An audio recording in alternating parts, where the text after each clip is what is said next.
in the presence of our Lord.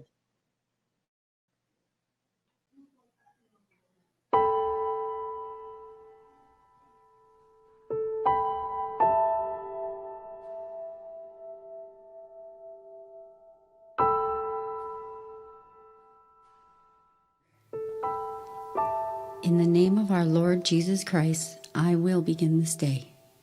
I thank you, Lord, for having preserved me during the night. I will do my best to make all I do today pleasing to you, in accordance with your will. My dear Mother Mary, watch over me this day. My guardian angel, take care of me. Saint Joseph and all you saints of God, pray for me. Amen.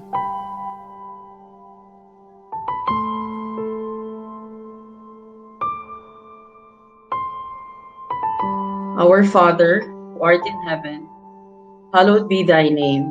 Thy kingdom come, thy will be done on earth as it is in heaven. Give us this day our daily bread. Forgive us our trespasses, as we forgive those who trespass against us. And lead us not into temptation, but deliver us from evil. Amen. Mary, help of Christians, pray for us. In the name of the Father, and of the Son, and of the Holy Spirit. Amen. Online.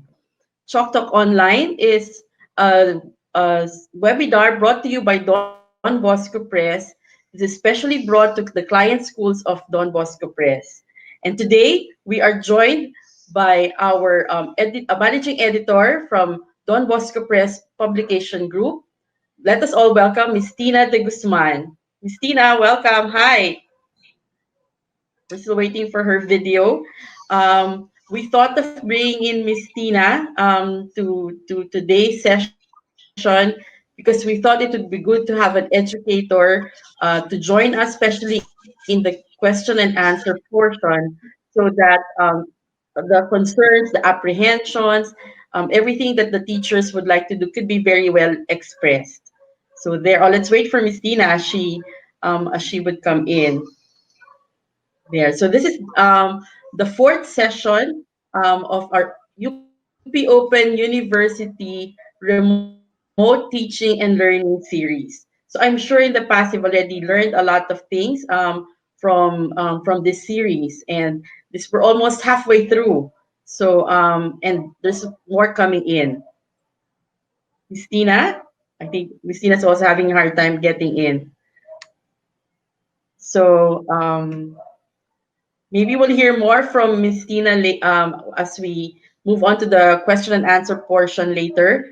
Now, let us not delay this any further. Oh, I hope she's able to come in already.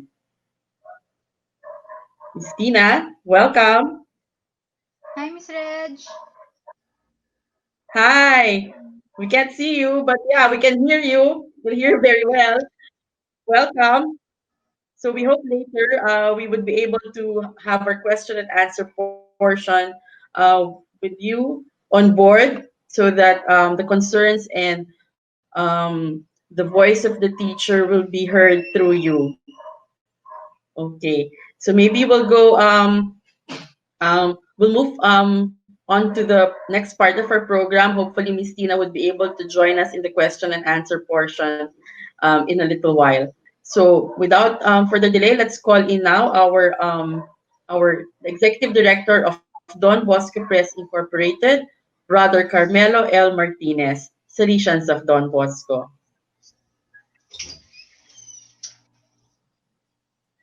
Yeah. Good morning to all of you. And it's the first day of July, and we're happy to be here. We started in May, and yes, thank you, thank you,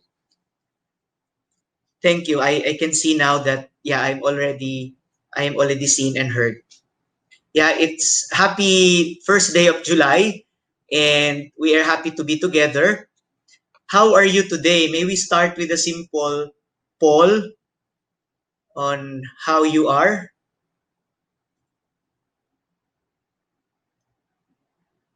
Are you happy? Are you sad? Are you excited? Are you inspired?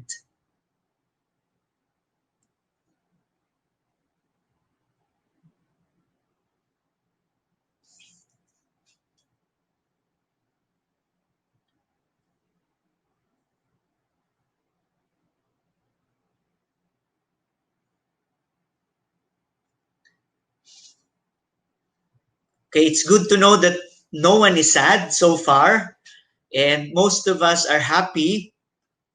A good number are excited, and there is a growing number of participants who are inspired. Yeah, thank you so much for participating in that poll. We are happy to be back with our fourth installment of this Chalk Talk online series in partnership with the University of the Philippines Open University. We are halfway through our journey. This is the fourth in a series of 7 sessions on remote teaching and learning. And we are very grateful to Dr. Melinda Bandalaria for staying with us and for supporting us and for providing us with relevant and rich inputs, especially now that we are still in this period of uncertainty due to COVID-19. We are happy that you have been with us too since we started this UPOU series last May. May we know again through a simple poll, how many sessions have you participated in so far? Have you been part of all the 3 sessions since we started last May?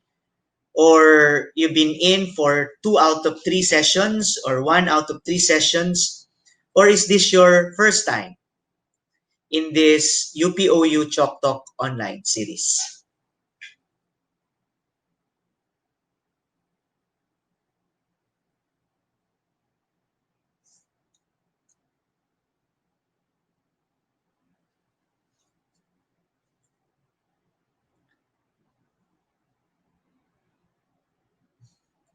Okay, a big number of our participants today have been part of this series since day one, around 60%.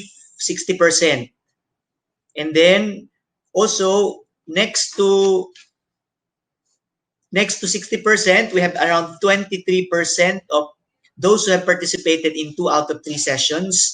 And we have around 10% each of those who are joining for the first time and those who have joined in the previous session or just have joined one session. So this is your second. And we welcome everyone. We are happy to have you here with us. And we are thankful that you are spending your morning with us.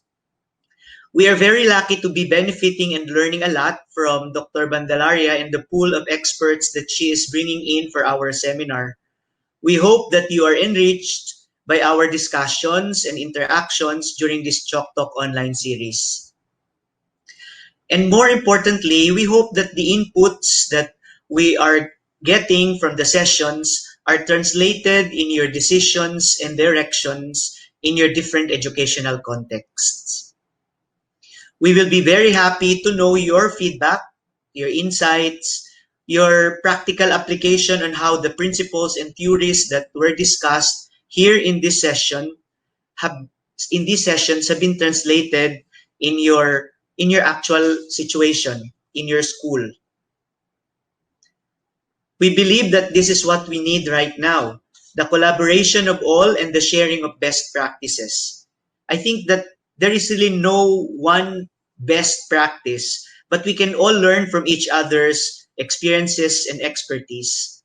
This way, we are turning this rather dim and dark situation that we are in into something fruitful and productive. And so as we move on, as we move along this series, it's 7 series, so we still have 3 more sessions coming up. We will be requesting you, it's open for everyone to share with us your experience, how the principles, the discussions have helped you in your particular context, especially at this time when there are decisions and directions made in your school. If I may also plug in, please visit our Facebook page to know about our other seminars. If I may add, we are starting next week on Wednesday, the online seminar. It's also going to be a series on parenting and how parents can assist their children in their studies at home. But this is not only for parents. School administrators and teachers may also benefit from the input and interaction in this seminar. It will be open to the public. We are live streaming it via our Facebook page. And so you may share the announcement and the posts to your parents also and friends. Also, all the recordings of the seminars that Don Bosco Press is currently offering online will be uploaded in our YouTube channel. We are now preparing to relaunch our website and our YouTube channel to become a hub for OERs, especially locally produced ones. This is our commitment to the formation and education of young people to provide quality education through quality educational resources. Muli, maraming salamat po sa patuloy na pagsuporta at pagsali sa ating UPOU Chalk Talk online series. At pagpalain po tayo ng buong may kapal. I am also honored to introduce our speaker this morning for this morning session. We are honored to have with us Dr. Melinda de la Peña Bandalaria. She graduated with a bachelor's degree in agriculture, major in agronomy from the University of the Philippines, Los Baños. She completed her Master of Science degree in Development Communication in 1995 and her PhD in Development Communication in 2001 from the same university. Dr. Bandalaria has been a recipient of numerous awards, among them the Second Gawad Pangulo for Excellence in Public Service, the UPLB Alumni Association Outstanding Alumni Award, and the Gawad Chancellor sa Natatanging Guro Award, to name a few. She has likewise published researches, book chapters, technical papers, as well as presented papers in local and international fora. Dr. Bandalaria has also served as commission member, project leader, committee chair, founding member of various technical working groups, committees, and organizations, both here and abroad. Currently, she is the chancellor of the UPOU and also a professor in the same institution. She is also a past president of the Asian Association of Open Universities. Friends, dear educators, let us welcome Dr. Melinda Bandalaria. Thank you very much, Brother Mello. And good morning, everyone. Yes, to those who are joining us for the first time, welcome to this webinar series, and to those who have been with us since day one, since our first webinar session.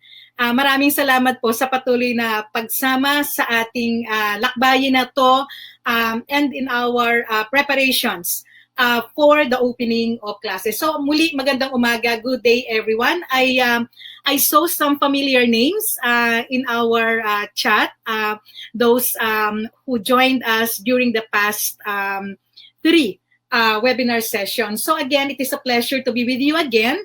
As mentioned, this is already our fourth in our webinar series, and we're halfway through the 7 sessions that we have planned for our teachers and school administrators. So I also thank Ma'am Reggie, our regular team for our webinar session. And for this session, Ma'am Tina, as announced by Ma'am Reggie, is also joining us as the moderator for the open forum. So can we have the slide, please?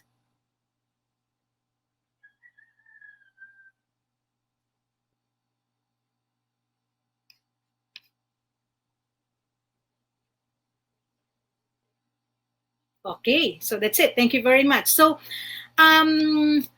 one of the questions that's always asked when we do webinar sessions like this, when we speak in various fora, is how can we keep the attention of our students in a remote instruction like the one that we are planning to do for the next school year, when in fact, even in a classroom setting, it is already difficult enough to do that. I mean, the teacher, for some of the students, teachers also find it difficult to keep the attention of the students in a classroom setting. So how much more if the students are not with us? So admittedly, it's really difficult. But the thing is, we really just have to try harder.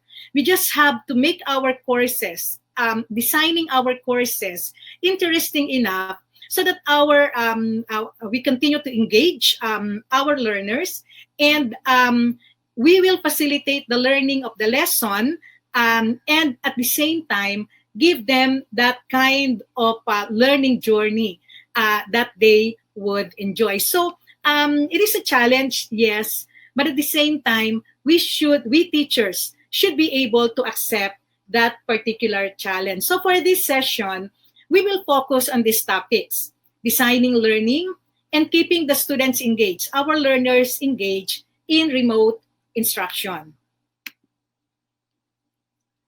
So these are, as mentioned, these are the topics that we will discuss today. And for these two topics, I would like to use again those who were able to join us during our first webinar session. I presented there this essentials, the essentials when we implement a remote teaching and learning mode of instructional delivery. And there is this bridge. And emphasizing on how important the role of this bridge to somehow bridge or connect the teacher with the student. So designing learning and keep the learners engaged are two important aspects which can be classified under the well-designed instructional materials and packages. And that's one of the components of the bridge. These two components are critical so that we can ensure that learning and not only teaching continues. We have to take note of that. Our role is to ensure that learning will continue, not only teaching. We can teach, but if we will not be designing our materials and our courses very well, then we cannot ensure that the learning will continue. It will only be the teaching that will continue. Somehow we will ensure course completion or prevent dropout among our students, as we will be reducing that feeling of isolation. It's a very common problem. It's one of the things that we need to prepare for when we do remote teaching and learning, that feeling of isolation on the part of our students. And we can do that by promoting connection or the sense of belongingness among our students. And in the process, also, as I have mentioned earlier, enhance their learning journey. So let's first take a look at designing learning.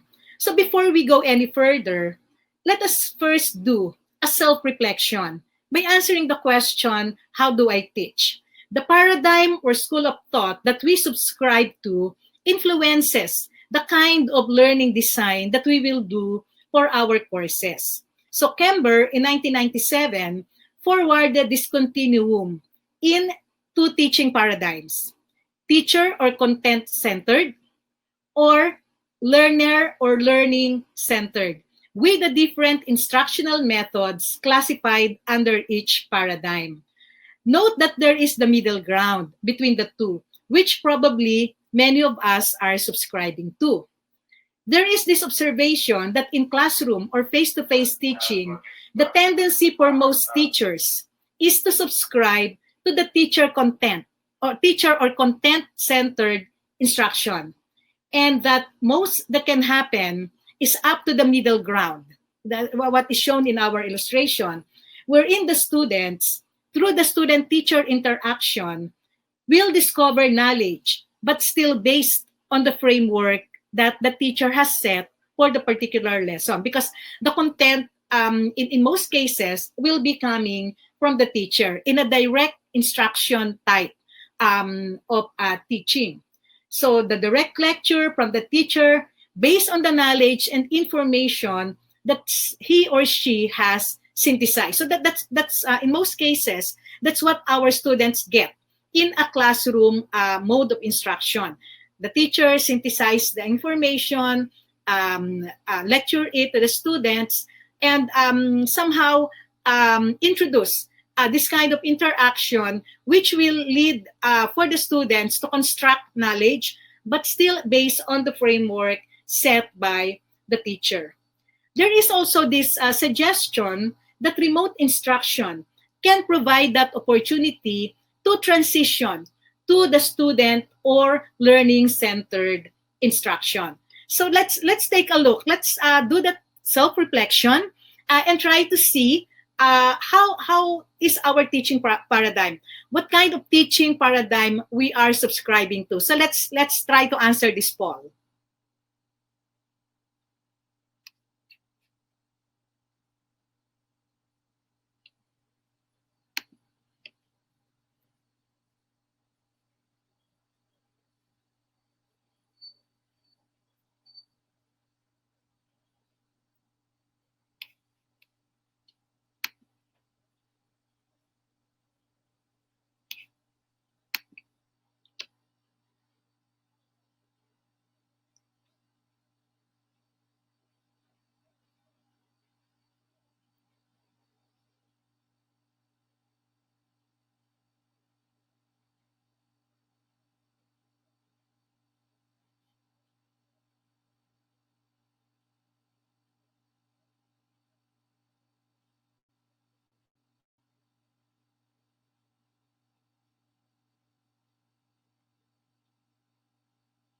Okay, so we have the majority already answered the question. It's good to know that there are 25% who said that mixed student or learning centered. 24% of our participants said that they are subscribing to this teaching paradigm. Many, in fact, the majority, that's 72%, said that it's mixed. It's really both the learner or learning-centered instruction and the content or teacher-centered instruction. I think it's because, probably because that's where we came from, the classroom mode of instruction, and it will also depend on the kind of subject area that we are teaching. Some said that they are still in the teacher content centered, but then again, there are some disciplines or courses which will really call for this kind of teaching paradigm. So thank you very much for those. I think it's good thing to note also that no one said that I don't know. At least many of us, for all the participants, we were able to really reflect on the kind of teaching process or teaching the paradigm that we are subscribing to in our teaching. And I think that is a great start of our self-reflection already. And as I have mentioned earlier, it will somehow influence the kind of learning activities that we will design for our courses. Okay, so let's proceed with the presentation. Okay, so what is exactly involved when we say designing learning? So as defined, designing learning means the development or creation of the learning activities. And if you will take note, I think it was mentioned during my first webinar session with you, that the changing role of the teacher requires us to be the architect of the learning for our students. We are the ones designing how they will learn the lesson that we are teaching them. It is the process of planning, structuring, and sequencing the learning activities, which will come first, which will come second. And in so doing, we are also trying to slowly build that kind of knowledge or learning that we hope our students will acquire towards the end or at the end of the course. So we structure it that way. Parang gumagawa ng bahay. It's like constructing a house. We don't. We start with the foundation. There are processes that we need to follow. There are steps that we need to follow. Procedure. So it's the same thing. When we design the learning of our students, we need to sequence them properly. There may be occasions that we can probably have something like this, like creating first in the Bloom's taxonomy. Those who are trained in education here, there is the sequence also. But sometimes when we say we flip Bloom's taxonomy, we start with the creation. We start with what is already there and then go to the extraction of the knowledge or the theory. So it will depend on the kind, again, of learning that we want our students to have and the learning process which we want our students to go through. So note that learning activities are those tasks that learners undertake to achieve a set of learning outcomes. We have started discussing this. And in fact, the last webinar session on learning resources also discussed at one point towards the last part of the presentation, some suggested learning activities that can go with the learning resources that we have selected for our courses. So again, the guide here is the learning goals or the set of learning outcomes.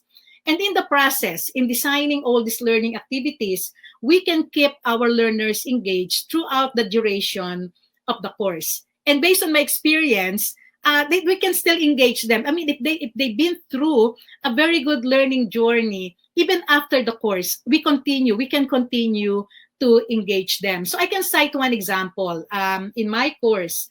I saw earlier that Father Donnie is one of our webinar participants, and I guess Father Donnie can also, recall the kind of learning activities that I ask my students to do. So I always ask my students to collaborate on some projects and some activities, even if they are distance education students. So in one of my courses, the social marketing and social mobilization, I asked my students to do group project, term project, and they need to collaborate. They need to do it as a group.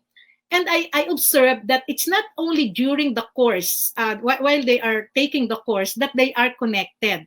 I observed that even after the course, even after the program, even after graduation, they stay connected with each other. And that somehow enrich their personal and professional networking. So by giving this to our students, we are also providing them with that kind of environment of enriching or making new personal and professional connections. So I saw many of my students doing that, staying connected even after their graduation from the program. So how do we design the learning?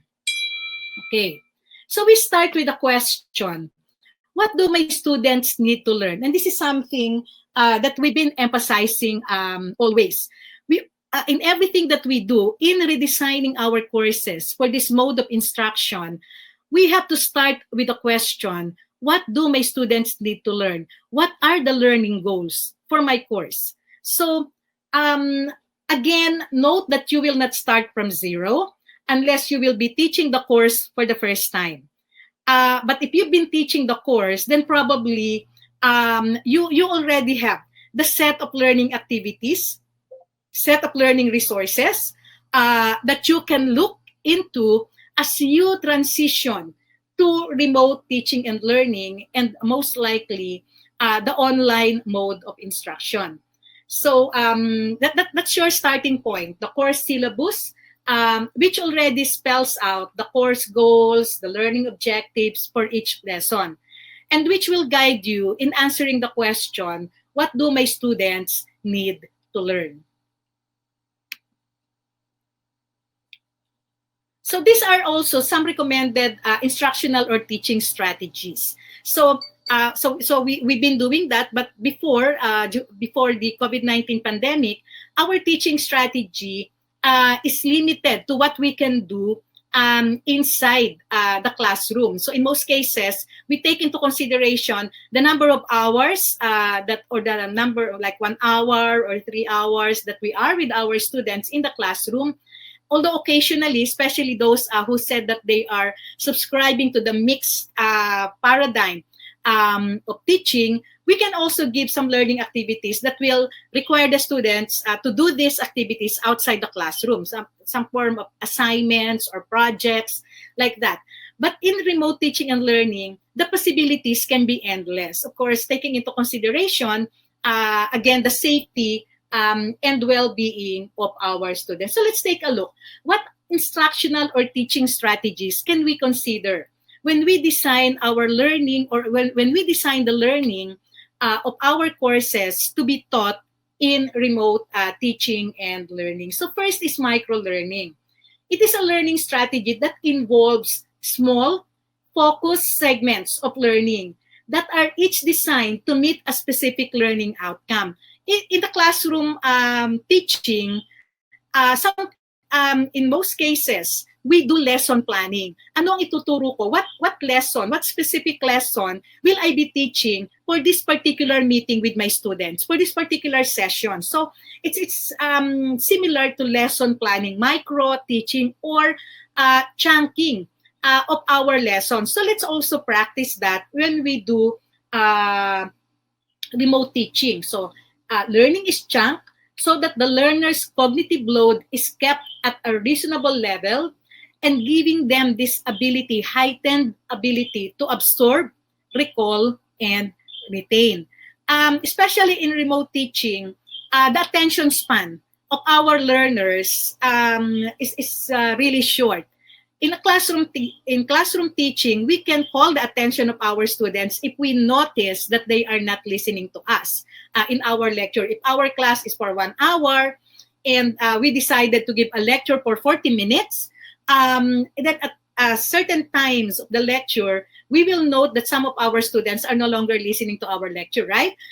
In classroom setting, it will be easy to call the attention back to the lecture of our students. So in remote instruction, that is something that we cannot do. So the first strategy is chunking the lesson.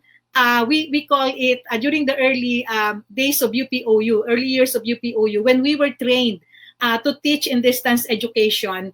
The term that we've been using is chunking the lesson into bite pieces. Yung madaling manguya, madaling ma-digest ng ating mga estudyante. So that's the term that we've been using at the time. This strategy also has the advantage of being easily accessible via the mobile devices. Hindi masyadong mahaba ang pagda-download. If what we are giving to our students are video materials. So in here, it is recommended that each chunk of the lesson should be 5 to 7 minutes only, and have one key takeaway. With this duration of the video material, our students can easily download and watch them using the mobile devices. And wherever they are, if they have access to the internet, or if they were able to download it already for later watching, then even using their mobile devices, they can view the lesson, and that amount of time will already be enough for the attention span, the perceived attention span that they can devote to learning the lesson. So accessing via the mobile device, and using the information or the lesson that they need at the time that they can engage with the content of the lesson. So in doing the video, again, 5 to 7 minutes, one takeaway, key takeaway.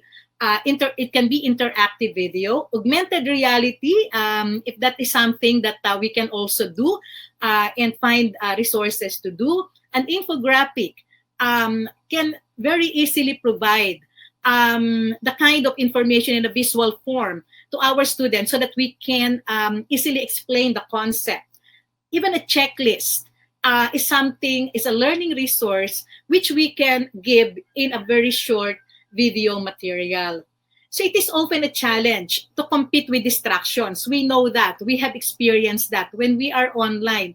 There are so many distractions. This is something that we always observe. And even based on our own experience, when we do internet research, sometimes our attention will be caught by interesting reading materials. So we will stop doing whatever it is that we are searching, and instead read that particular material that caught our interest. So many distractions, many materials that will catch our attention. But that's just the internal or the internet distraction. Of course, the environment where our students are can also provide several distractions away from the content that we want our students to engage in. So micro-learning, that's also the beauty of micro-learning, since it can provide a quick format and will allow students to take short breaks. Maikli lang yan 5, 7 minutes, 10 minutes at the most if we cannot have the 7 minutes. But at least they can take a break and be distracted if that is what they want. But at least they were able to complete the lesson and have that one key takeaway for that specific video material that we are providing them. So again, it is more realistic to complete a 5 to 10 bite-sized video material than a 20 or 30-minute video lecture. So note that this strategy can also be done in offline courses. Those who were with us during the first session, I mentioned that there may be cases wherein what we will provide to our students are offline materials, especially if they don't have immediate access to the internet, or their access to the internet is not really that good, unstable. So what we will do is provide them with offline materials or learning resources. So this chunking of lesson or micro-learning is something that we can also design into the course packages of our students. We divide it into modules or lesson, just one specific lesson for each module that we will give to our students. And then after that, there will be the learning activity after engaging with the content. So at least for a particular period, like 10, 15 minutes, the student has engaged with the content and has probably completed the learning activity that we integrated with the learning resources. So let's take a look at the second strategy, personalization. In some cases, the learning management system that we are using can allow for a higher level of personalization. So in here, there are some suggested mechanisms for the personalization, and we will just have to check which among these mechanisms for personalization can be allowed by the learning management system that the school is using. So like for instance, allowing the learners to choose an avatar. Of course, this will also depend on the policy of the teacher. I can recall one colleague at UPOU, she doesn't want the student to change the avatar. I mean, and even the kind of picture that the teacher, that the student will give or will put into the space, into the student's space, is a formal picture. So there should be no picture of dogs, of family, of cats, or whatever. There should be something like that. As what she commented one time, I was not aware that I have many dogs in my class, because those are the pictures that I am seeing as the avatar of my students. So again, let's see how we can provide that kind of flexibility to our students. Of course, there are some learning management system that provide the option for us to change the theme, the font, the background. In UPOU's learning management system, the teacher can do that. I mean, I can choose the font that I will be using and how I will organize my course space. The topic that I will put there, how I will upload the documents that I need my students to see or to read, so that the kind of personalization or options can be provided to the teachers, but not so much for the students. Customization of the format of content delivery. So like using audio or video, text, or changing the degree of interactions. This is something that we can do. I mean, at UPOU, we do this for our massive open online courses because we want to increase the accessibility of our courses. So like for instance, we extract, if the video or if the lesson is first presented as a video material, then we initially extract and provide additional information to the text of the lesson so that if the student opts to interact with the text version of the lesson, then that particular version is also complete. Of course, when we also present the podcast version, then we have to see to it that given that the graphics, the illustrations are not clearly described, or usually in the video because it's already presented, then the podcast version should see to it that all those illustrations are clearly described, because the illustration is not available in the podcast version. And in so doing, by providing this what we call the multiple paths to learning, we are also increasing the accessibility for our courses, especially for those who are physically challenged. So if there is a problem with a sight, with the eyes, then they can opt to have podcasts. So things like that. We have to be aware of how we can provide this kind of personalization, this kind of customization in delivering the content of our lesson, so that we can somehow integrate even just the basic features of our of the universal design for learning. This is somehow related to personalizing the learning path for each learner via pre-assessment or surveys. If we can do something like that and see how they think they best can learn the lesson, then we can somehow provide. Of course, it will mean extra work for the teacher, but this is, I believe, this is a worth investment as far as really designing our courses for remote instruction will be. So I put here, there is a limit to what the learners can do for the learning management system, depending on what it will allow. So at the very least, we can provide whatever is allowed by the learning management system. Okay, so another strategy, it's the third strategy, is retrieval.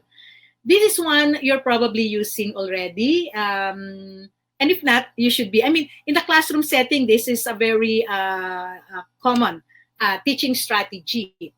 So retrieval practice is basically just asking questions to make the learners recall information instead of just rereading the material. So we ask questions, and the purpose really is not just to recall, but also to emphasize the points in the lesson that our students should also be learning. So in addition to the recall, asking questions or retrieval can also serve the purpose of emphasizing what our learners should remember, should recall, should retain. So because we re-emphasize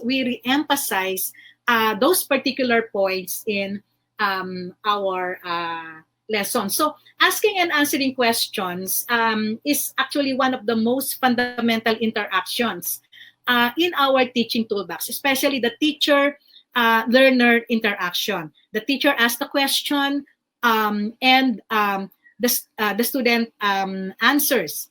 Or there is also that kind of question that we usually ask at the end of our lecture. Are there any questions? Are there any clarifications? Just so we can be sure that the messages that we want to relay to our students are really understood by them.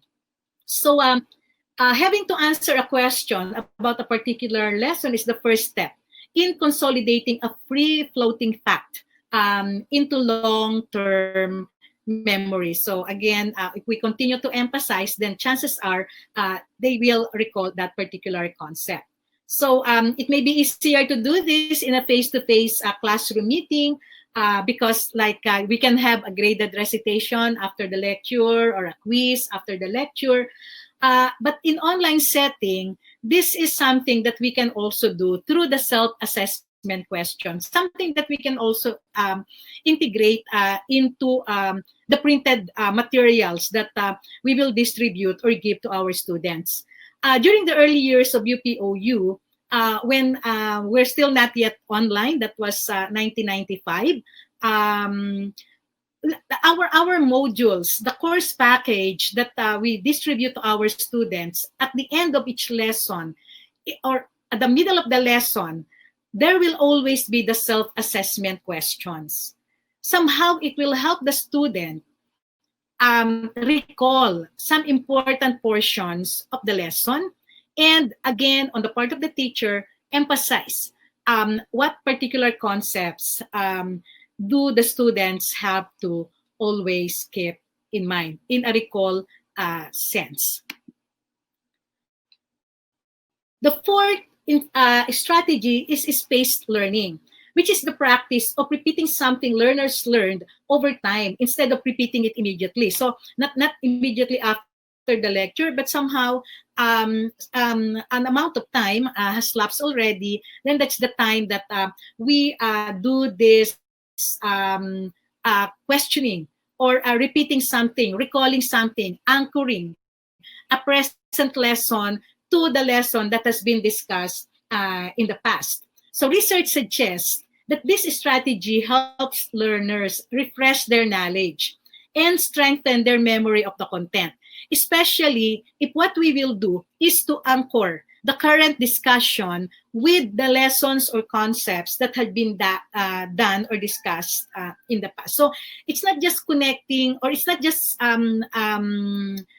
facilitating the recall, but also trying to build the knowledge based on what had been learned previously. So those of us who are also subscribing to the social construction of knowledge, then this is something that I think we are always doing in our own teaching, the co-creation of knowledge, social construction of knowledge. We always anchor it to something that has been learned in the past or something that has been experienced by our students. So this spaced learning can be done by presenting learners recaps of learned information at specific interval, like days, weeks, or even months, after the first learning event had happened. So it can also present more opportunities to the learners to fill the gaps in learning. And as I have mentioned, connect previous learnings with a new lesson at hand. The fifth strategy is feedback. It is an instructional strategy that we are all familiar with. We are always doing it in our classroom instruction, and is considered to be so critical for both learning and motivation. That's on the part of our students. So whatever the mode is of delivery that we are doing, teaching delivery that we are doing, the essentiality of feedback should be part of it. I mean, we should always consider it.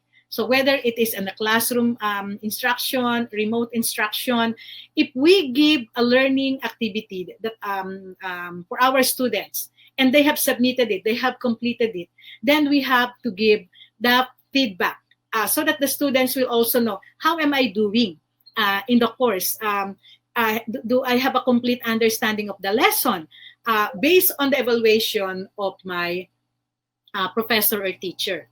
So it is also important that we make sure, by giving this feedback, we make sure that our learners know why their answers or why their project is wrong, or why they got a low grade for a particular submission.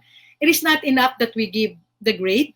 It is also important that we explain why the grade is low, so that it can be a point for improvement or for further learning as far as our students are concerned.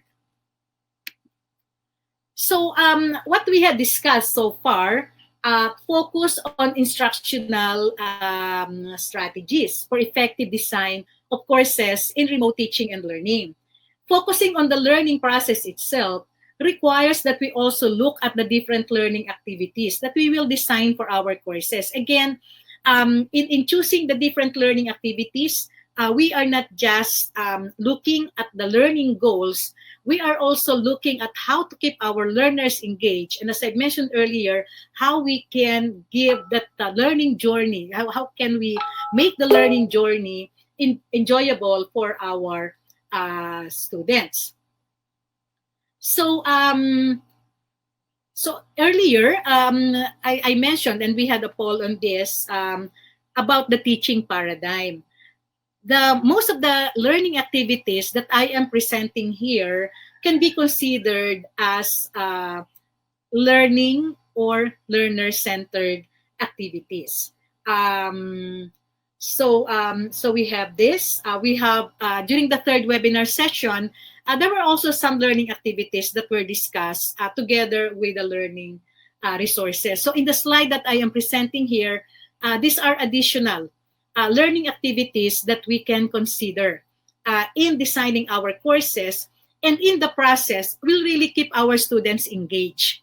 We just have to determine which among these learning activities are more appropriate, considering the learning goals of the lesson and of our courses. So we have here cooperative learning, uh, presentations, which can be considered as the same as reporting in class, panel presentation, wherein students can ask a class reporter questions about a lesson in a Q&A format. We also have here the KWL learning activity, like a poster type, wherein there will be questions or answers to the questions. What do you know? What do you want to know? And how do you want to learn it? In so doing, there is also, in this learning activity, there is also the kind of reflection happening, or we are asking our students to do. And in the process, we are also keeping them engaged in the whole activity, the whole duration of the activity. So brainstorming is asking the students to discuss about the lesson or even a case related to the lesson. So they're the ones discovering.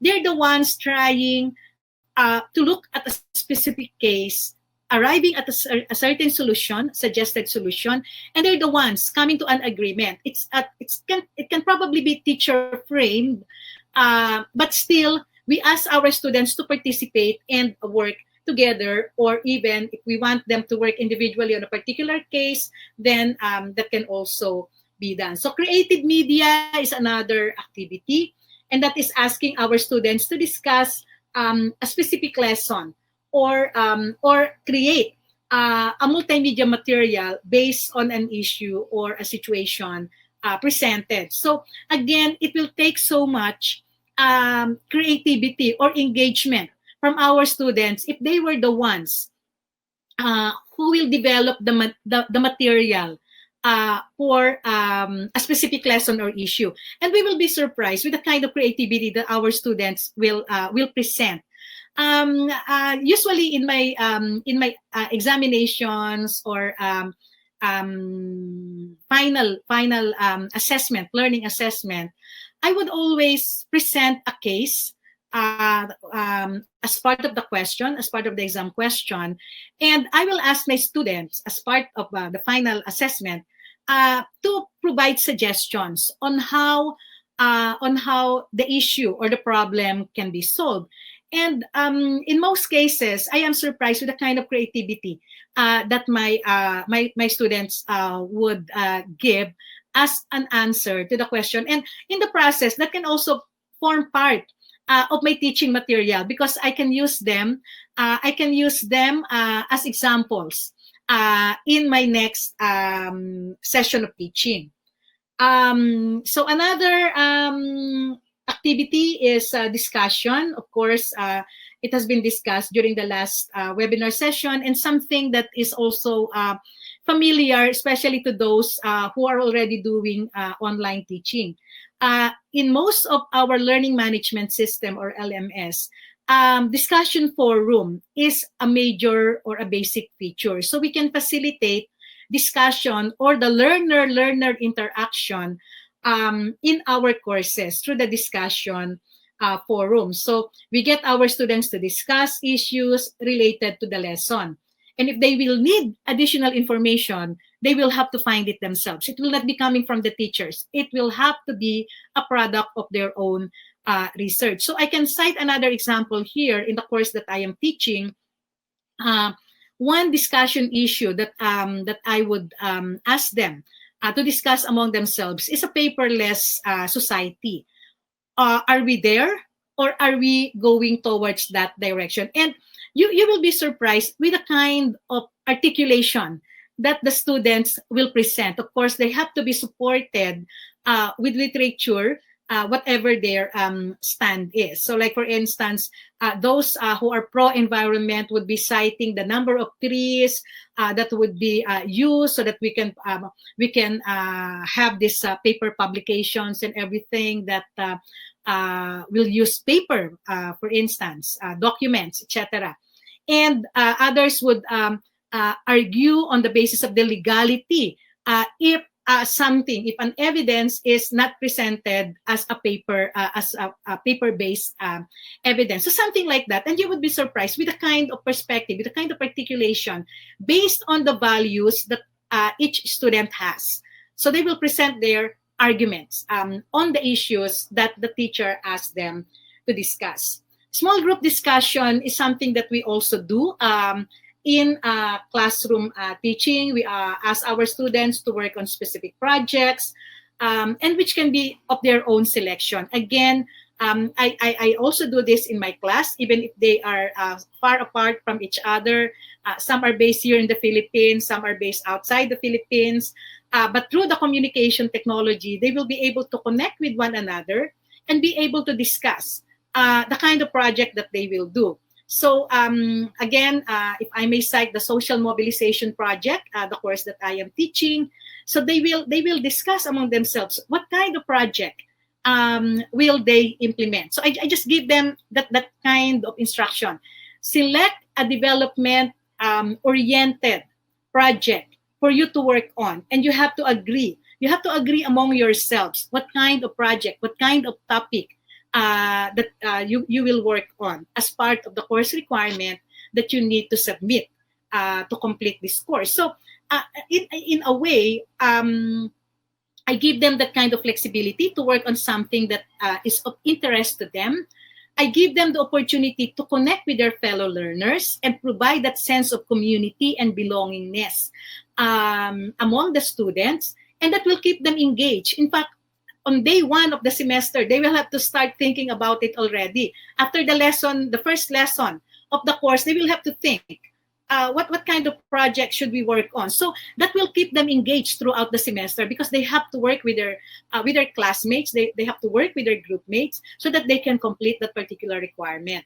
And at the same time, it will address the particular learning goal that we have set for that particular course. It is also showcasing the kind of expertise that they will play, or the role that they will play in completing the project. So one is good in social media, one is good in graphics, one is good in writing. So they will tap on the individual expertise of the group members. So that kind of role playing will also somehow provide the engagement and the enjoyment for our students. Another strategy, case study, I have mentioned this already, analyzing a case study, which can be done individually or as a group. A jigsaw. So this is something exciting also, and can be done by dividing a task into smaller parts and asking a group of students to work on the part that was assigned to them. And then after that, they will come together and then put together the work, the output of each group to complete a particular picture or a particular project, and then be able to make sense of the whole through the contribution of the output of the individual group. So in a sense, they will be able to see the importance of a small contribution if we are thinking or teaching them the value of teamwork. Learning center is one activity that can also be considered even in online classroom. I mean, this is something that is not only applicable or appropriate for a classroom instruction, but can also be done online. So there is a space for different learning activities, and a group of students will be in that learning activity or space for a period of time. So like for instance, one day you are in this particular group, the next day you are in this particular group. So in so doing, the group of students, each group of students will be able to experience or will be able to visit each activity learning space. So at the end of the specified duration, you will be able, or the group of students will be able to complete or visit all the learning spaces. Experiments, this is a learning activity we are all familiar with and which can be done even in an online class. So one example that I do in my course is for students to do a content analysis of the post by their fellow learners. So they will randomly select 5 or 10 posts of their fellow learners and do a content analysis, addressing a specific issue that is relevant to the course or current issues that are dominating the news, for instance. So they will do the kind of research. They can do online survey, as I mentioned, content analysis, even content analysis of social media posts. Something that they can do even without going out or just using online platforms. So the next slide still contains other learning activities which can be integrated to put to life the kind of learning design that we will want to put in our courses or integrate into our courses. Note that the learning activity that you will choose again should be guided by the learning goals of the lesson. So for this particular slide, we have the role-playing, simulation, laboratory with an online class, can be virtual laboratory. And there are already many publications, many literature, which can provide tips on how we can implement laboratory experiments even outside the classroom. So just this morning, I was reading the experience or a toolkit by one science teacher and how she was able to design the experiments of her students by just using the ingredients or the materials that are available in the kitchen. But then again, this will require deep understanding among the teachers of the subject matter. So like for instance, if you want to experiment on osmosis, so what kind of available ingredients can the student use without going to the laboratory? So understanding the basic concepts, understanding what is it that we want our students to learn will help the teachers design that kind of experiment. What I usually advise also to schools, to universities is for the teachers teaching the same subject to work together and design these learning activities together in collaboration with each other.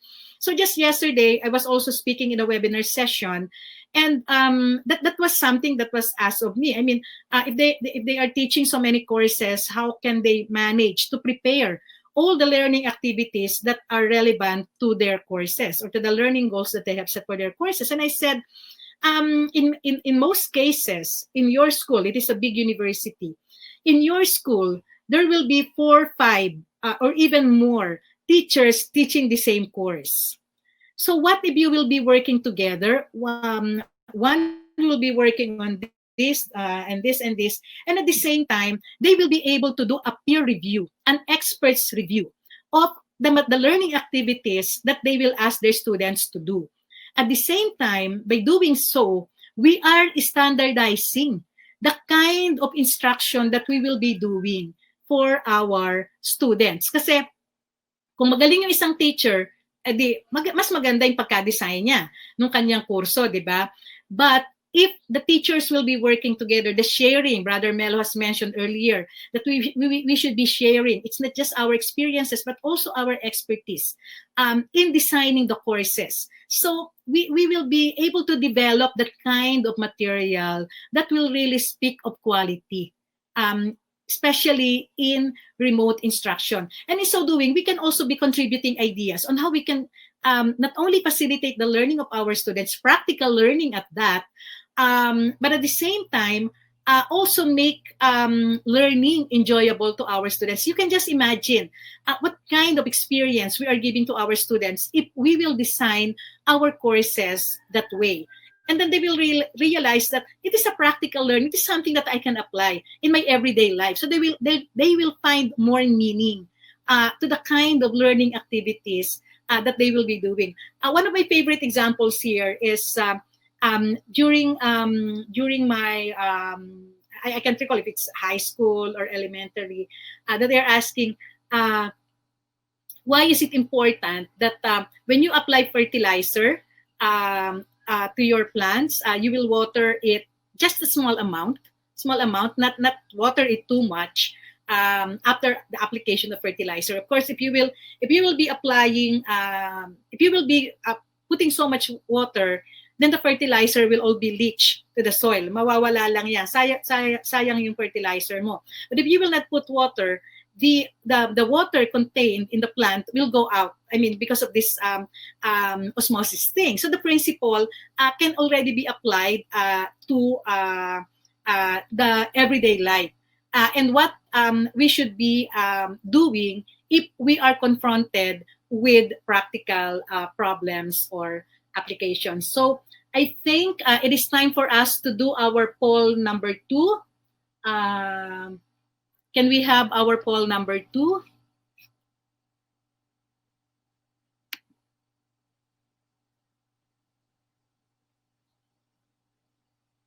So it says here, the learning activities that I will use for my classes in the next school year will be the same learning activities that I'm using in my classroom teaching. I will have to develop new learning activities. I still don't have any idea on what to do. So let's see.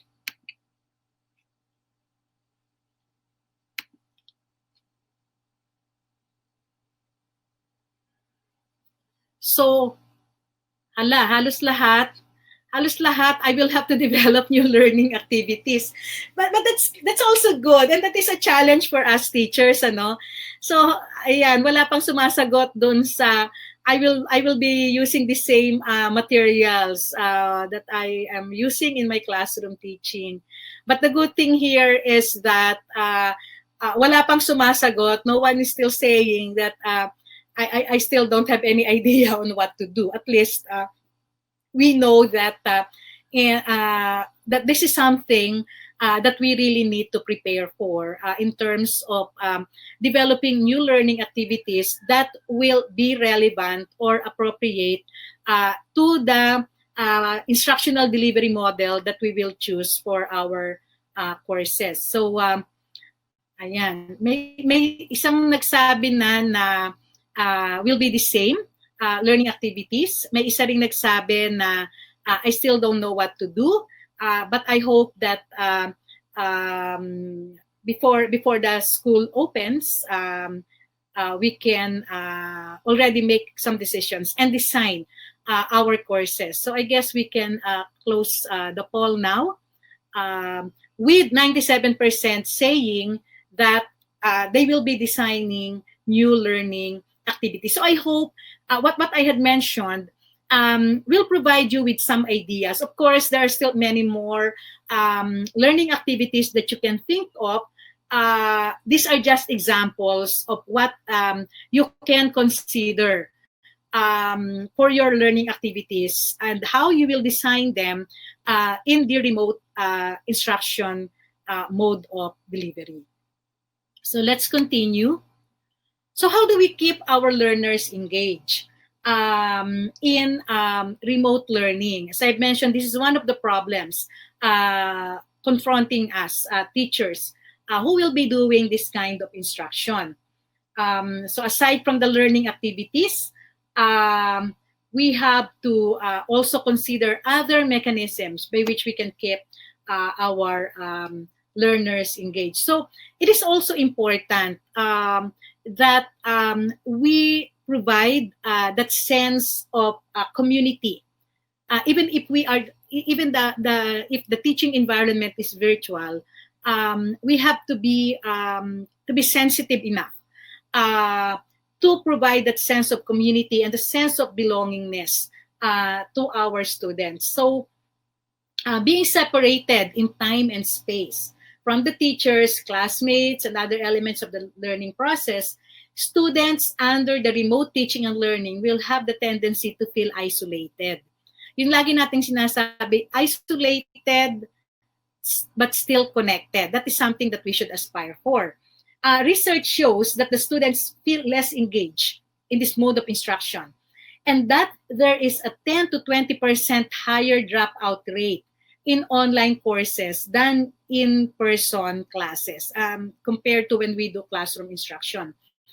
Teachers, therefore, must find ways to connect more with their students in the remote teaching situation. It was also observed that among the reasons why learners do not finish courses is that they may feel lost, disinterested, or distance. Talagang distance kasi nga malayo sa atin, di ba? But we always say that confronting this reality in a remote instruction will help us somehow provide some mechanisms in order to reduce, if not totally eliminate, the dropout phenomenon. This is something that probably even in classroom instruction is happening. But if we are already aware of the problem, if we are already aware of this possibility, then there will be that extra effort for us to do something to address this. So what strategies can we employ to prevent or reduce that attrition or dropout rate in remote instruction? So I try to compile some tips from published works and also integrate it with my own experience at UPOU. So number one suggestion is we rethink the lecture format. Or if we will do the lecture format, then we go back to that micro-learning strategy. So remote learning requires high level of motivation. In here, they said it's 15 minutes or less. The other one's recommending just 5 to 7 minutes. So the idea is we should not exceed 15 minutes. At UPOU, we are also following the 7 minutes duration of lectures. And if it is something that we really cannot do anything about, but be longer than 7 minutes, then it should not exceed 15 minutes. So in remote learning, students require, or we have to provide that kind of environment to give our students with a high level of motivation, focus, and organization. So again, if we need to do synchronous lecture, and at times we really also encourage or suggest giving synchronous lecture, because that will somehow also, especially for our learners who will be doing this kind of learning for the first time, initially it will provide our students with a sense of classroom, with a sense of hearing directly from the teachers live. So we may still consider giving lectures in synchronous session like this. But it has to be short duration, segmented sequences. And then if they are recorded, of course, they can rewatch. Those who were not able to be part of the synchronous lecture, they can watch, or those who need to understand it further, rewatch the recorded lecture. So we can also keep the level of comprehension or understanding of the lecture by providing the polls, just like what we've been doing. So it is important that if we can, if we plan to do long lectures, we try to segment them shorter segments, and then give breaks by giving polls and interact with our students. That will again keep them engaged in the lecture process. So sometimes these exercises, the poll questions, can also provide feedback to us. In the same way that we are asking feedback in a classroom setting, that the poll question can also give us feedback as to how our students are comprehending or understanding the lecture that we are giving. So I think that is something that we can integrate in our lecture in Zoom. It is also important that we maximize access to material for all students. so record our lectures. So students, especially those who need accessibility accommodations, will also benefit if, like for instance, the recorded lectures will also be given the transcript of the lecture. In our case, I noted that we are also providing handouts to our participants, something that we can also practice in our lectures. So the second tip is again providing the sense of community. I'm always mentioning this because it should always be on top of our heads, on top of our design of our courses, and in the design of the learning activities that we integrate into our courses. So we make learning social. Just like in classroom setting, there is that social element. So we get to know our students, and the students get to know also their classmates. So it's not just the teacher getting to know the students, but the students getting to know their teachers and their other classmates. So you can have a welcome video. Some of the faculty members at UPOU, they are practicing this, having a welcome video at the start of the course. That's the first thing that they will see when they enter the course site of their professor. But at the very least, there has to be that welcoming note as part of the course guide or as part of what we put in our course site in the learning management system. So in my courses, as an initial assignment, I ask my students to introduce themselves in one paragraph, answering questions like where they are from, what kind of work did they do, why they are taking the class or the course, is it something that is required from them, or is this something that they just want to take as an elective, and they can have several options, but they still opt to take this particular course. So this can quickly give you an overview of your students, know your students, and how to guide the class given the profile of your students. So adding your own photo or personal video introduction can also foster a personal connection with students. In some of my classes, even if I don't ask my students to do a video introduction, some of them also do that, give the video introduction of themselves.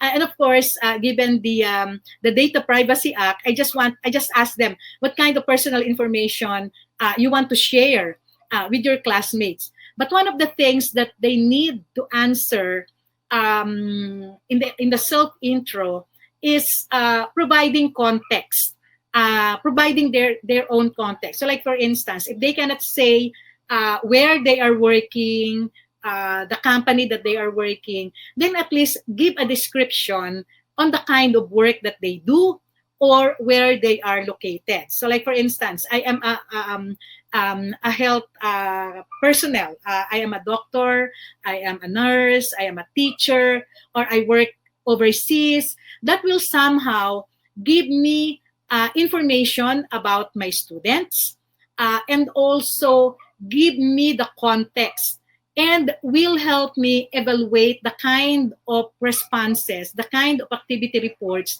that they will be submitting as part of the requirements of my course. So serving also another purpose when we want to do the authentic assessment for our students. That kind of assessment, authentic assessment, will also be discussed when we, in that webinar session. There will be a webinar session solely devoted for assessment. So by doing this personal introduction, video introduction, we are also showing our students that hey, I may be your teacher, but I am also a real person. I'm not just an avatar. I'm not just a picture, but I can be a real person. This is how I speak. This is how I look like, etc. So I can also cite an example. During the early years that UPOU was doing online instruction, I haven't had the time to put my picture, my profile picture in the course site. And one student, what he did was search the internet for my picture. Of course, initially, and then he sent the email to me, and he said, "I was so curious about how you look, So I tried to search the internet and this was what I found. Medyo natakot ako, sabi ko, bakit ganun? Bakit may mga kumakalat akong picture sa internet? It was a graduation picture. It was a picture in one of the UPOU's graduation ceremonies. And the picture was taken by a graduate. Ganun talaga, pagka graduation ng OU, students, graduates will just approach you and say, ma'am, picture naman po tayo. Siyempre, who are you to say no? Kung doon ka lang nakita ng mga estudyante mo. So ganon. May ganon. So I said, okay, probably the reason why the student searched for that is because I haven't put my profile picture, and the student would like to have that sense of knowing ano ba itsura nitong teacher ko, etc.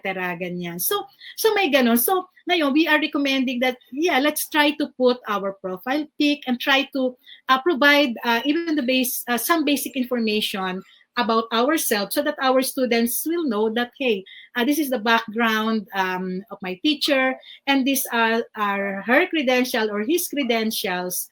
That's why he or she is teaching this particular course. So you can also encourage students to keep in touch with each other. Like in my class, I also have this virtual coffee shop wherein they can also interact and discuss things outside the lesson. So a virtual coffee shop, they can be discussing their personal concerns that they want to share with their classmates. So many instructors are looking at social media as ways to spice up their courses and engage students in topical learning. So it's something that we can also consider, like Twitter, in the homepage, social platforms, if used effectively, can help build that sense of classroom or sense of community among our learners. So at UPOU, our students have Facebook groups for the course, just like what I am showing here, for the program. And sometimes for students of any program, lahat ng estudyante, they can just be part of that particular Facebook group. So students may feel much more comfortable reaching out to peers than their professors. Kasi, di ba, when the virtual coffee shop is part of my course, then chances are I will be able to read it. So it is an instructor-created socialization site. But sometimes they need to discuss things that are not for the eyes of the professors of the university. So students would take this initiative and form the the online social or community for the students. And we allow that. In my discussion with my colleagues at UPOU, I said, it's okay. It's okay for them to talk about us, because that's what students do. They talk about their teachers. And that's what we teachers do. We talk about our students, right? So let's give them that space for them to talk about us. And we also have the space for us to talk about our students. So like, for instance, when we feel that one student is plagiarizing, for instance, we have noted that one student is plagiarizing, we already raise we already take note of that and alert other professors who may be the professor, who will be the professor for the other courses of that particular student. So something like, o si ganito may tendency yan mag-plagiarize, o si ganito may ganyan. So somehow we also talk about our students in the same way that they are also talking about si ganyan terror yan, ganyan. O si ganyan pare-pareho lang yung exam na binibigay niyan. Ganyan. So that's their perception. Kasi sometimes the questions are the same, just like in my case. Sometimes the questions are the same, but there may be another emphasis to the question. And that's what I will be grading. So, kung nakinig ka lang dun sa sinabi nung isa, na ganito ako kung magbigay ng exam, and you will not read the questions and understand it carefully, chances are, you will get a wrong answer. So meron ako mga ganyang estudyante, nahuhuli ko rin sila. Minsan nakikinig lang sila kung ano yung sinabi ng kanilang kaklase na, ganito yung tanong sa exam. E di, gagawin niya Merong ganyan na estudyante. Ginawa niya, sinagot na niya. Based kung ano yung sinabi ng kanyang kaklase. Ganon. Nagkataon na nung siyang kumuha ng exam, iba na yung na-tweak yung question. Maari pareho yung question, pero yung tweak, kung ano yung hinihinging sagot, na iba na. So, bagsak siya dun sa exam. So, sabi ko, naawa naman ako. Sabi ko, sige, retake mo na lang, but you will not be able to get a high grade. Hindi na lang kita ibabagsak, but you have to retake the exam. So the kind of community can also have that, may ganun ding disadvantage. Because they will be talking about your course requirements, they will be talking about you, but it's up to them. That's their space. That's their space as students.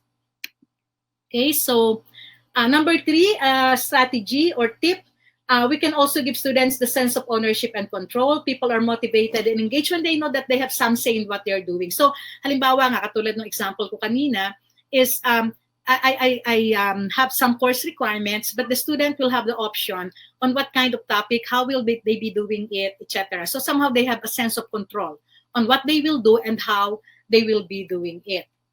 Plan for delivery, diversity. We engage learners' brains by using a mix of content delivery methods. So we can use video, we can use text, audio, and at the same time provide them with that kind of accessibility path, depending on the context that they are in.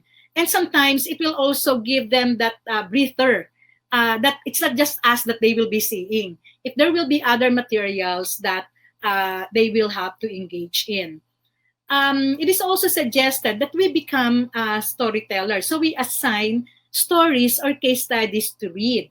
Have students watch someone tell a story, and then they analyze it, analyze the principle, analyze the concepts as practice in real life. In a way, we are also facilitating the learning, practical learning among our students. So in my class, what I usually do is I ask my students to evaluate the work of their classmates and listen to their stories and find out what concepts, what theoretical underpinnings would somehow explain the story that is being told by their classmates. So, and in a way that will widen the perspective of our students because they are able to see a particular issue from another perspective. It is also important that we regularly update our course content. So, of course, there may be recent developments in the field. So it is important that when we give the content, we also check, are there other materials that we can also integrate into our lesson, and in a way, making the discussion of the lesson more relevant to our students. So, again, video materials, even conference session proceedings, we can use them as part of our learning resources. So one example that I am showing here is in one of the courses that I taught during the second semester term. One reflection and discussion issue that I asked my students to do, I'm teaching a communication class, is to analyze how COVID-19 is being communicated in various platforms, especially in social media. What social reality is being constructed out of the discussion that is happening in the social media, and what recommendations can they give or provide for better risk communication or even social mobilization, because I'm teaching social mobilization. So how can we communicate the COVID-19 pandemic, for instance, so that we can communicate the risk in a better way, or even mobilize people to take some action, even if it's just a matter of wearing masks. So mga ganon. So we have to have that extra effort to make our courses relevant to current issues and situation. We also need to encourage accountability. Like for instance, if they are not performing or if they are not participating in discussions, if they are not submitting requirements, assignments, then we can also email them and ask what's wrong. Is there a problem, etc. So we can have, or we can address immediately, and prevent possible dropping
collect additional points for early submission, something that we can also do, and something that is within our control as a teacher. But then again, we can also think of integrating the badge system. At UPOU, we do this for our massive open online courses. We know that in massive open online courses, there's really that very high dropout or attrition. We can have like 20% completion in MOOCs. That will be high already. Last time, we have as high as, I think, 40%. Pero ano na nangyari dun sa 60%, di ba? So, what we are doing now is also integrate the open badge system, and that will also keep track of the accomplishment of our learners, and somehow will inform us whether that particular learner can already be provided with a certificate of completion, or can already proceed to the next level of the course to complete the certification course. So the other recommendation is relate class to student lives. I have partially explained this earlier. So it can be hard to stay motivated when we don't see the value in what we are doing. So one important source of value for academic learning is the connection to our everyday lives. So how can I use what I am learning in class to advance my career, for instance, achieve my goals, or proceed to the next level, help my friends, help my family, help my community, or even engage in other extracurricular activities, my hobbies, for instance. So offer students some potential connections like this, connecting them with a community of with similar interests, for instance, something that will really keep them engaged, that will really keep them going, and that will really make them look forward to the course that we are teaching. So provide them that kind of opportunity. So communicate in multiple formats. In partly, I have explained this. Of course, we usually communicate through email like that. But if it is necessary for us to call, sometimes in basic education, this is something that we recommend to the teachers, to those assisting the teachers. If it is necessary for us to call our students and ask them how they are doing, then let us also do that. That will be part of the learner support that we can provide to our students. So multiple avenues to communicate with our students. Of course, the course site is something that will help us communicate with them, but let us also look at some other formats or platforms where we can get in touch with them. So the number 13 tip is to provide active learning opportunities. There is a common misconception about online learning, and that learning is happening only in front of the computer. That's how we are thinking about online learning, and which may be true if we design our courses that way, that the students will just be facing the monitor, facing the computer, and not be doing any learning activity away from the computer. So that's one way of engaging our online learners, to get them out of their chair or even out of their beds. If how they access the computer is at nakaupo sa bed nila, get them involved in active learning. So one definition of active learning is hands-on learning.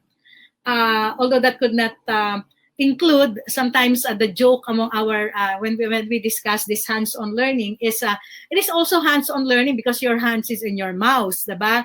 So sabi namin, that's not included, of course. That's not the suggestion. That's not the way when we say hands-on learning.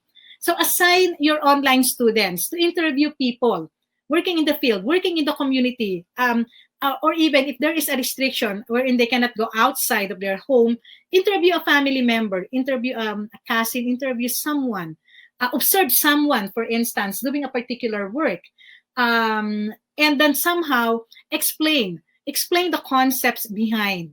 And in so doing, that will somehow provide that opportunity for our students to do a deeper learning, a deeper reflection of the concept that we are trying to teach them.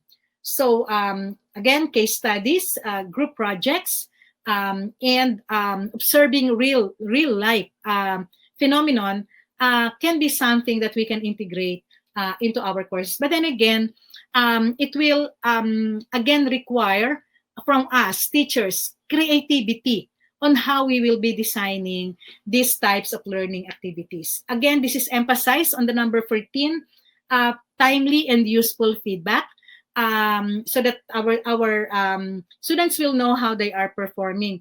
So in the example that I am showing here, the feedback that I am giving to my student is in the form of my response to the discussion post that my student did. So my student did a report on a particular topic, and then to interact with her and to probe deeper into the response or into the post of my student, I responded and asked additional questions. So in the process, I am interacting already. I am keeping the student engaged in that particular discussion. At the same time, other students will also be engaged reading through the exchanges of ideas between the teacher and the student. And in the process, they can also share their own ideas. If they have something to share, then they can interject. They can also post their own thoughts and now engage the whole class into the discussion, because they will be bringing in their own perspective about the lesson. So we keep them engaged. We keep the learning process alive. And we somehow give that feeling to our students that their ideas, their thoughts, and their participation are being valued in the course. So more strategies.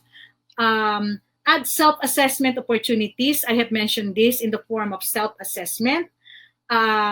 So grading each other's work, for instance, is something that peer evaluation, something that we can ask our students to do, or even evaluating their own submission is something that we can also integrate into the course design or into the learning activity. So self-assessment opportunities or even peer assessment opportunities, we are also facilitating learning, because when they do evaluate, when they try to find areas for improvement based on the lessons discussed, we are somehow emphasizing some learning points for our students. So improve course accessibility for all. I have also discussed this, but this is also something that we can do to keep our learners engaged. So again, we can also think here of assistive technology, again, the multiple paths to learning, so that we can somehow promote inclusion in our courses. So this is, I think, one of my last slides. I am showing here the course site announcement board. Because if there are some information that may not be contained, that I was not able to give to my students at the start of the semester, that's always how we plan the semester. In a remote instruction, we try to give all the information that our student needs at the start of the semester. But there may be cases wherein we cannot provide everything to them at the start of the semester. So I make use of the course site. I make use of the learning management system, so that I can provide that kind of information and update the information from time to time. In so doing, I am telling my students that, hey, you have to visit your course site regularly, because I am communicating with you through the course site. I am giving announcements through the course site, and because I am doing so, there is no way that you should be missing the information that I am giving. There's no way, there's no reason why you should not know about these things, because I use the course site, and this is one platform of our communication. You cannot tell me that, Mom, I don't know anything about this. I don't know about it, because the platform that I am using is something that is common to us. And in the process, I am also I am also engaging my students, keeping them on alert, so that they will always visit the course site. So my next slide is about the references. If Since this session is recorded, these are some of the references wherein you can read some details about the things that I have discussed here. And yeah, I think this is my last slide again. This is a template for all my presentations, putting the information, especially for those who joined us for the first time in our webinar session series. This Our website, the networks, that UPOU.edu.ph is our repository for our open educational resources. You can access it. Try to see if there are materials there which you can use for teaching. And the model that UPOU.edu.ph is our platform for our free online training, especially for those teachers who are preparing to transition to the online mode of instruction. So thank you very much for listening. I think this is time while you are also preparing for your questions. We can do poll number 3. And we will be waiting for your questions. So thank you very much for listening.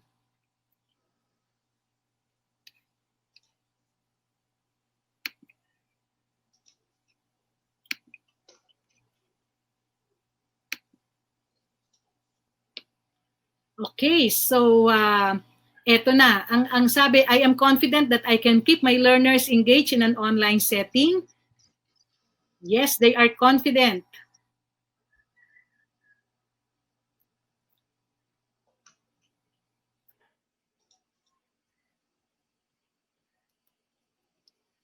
Apat pa lang po ang nagsasabi na hindi siya confident.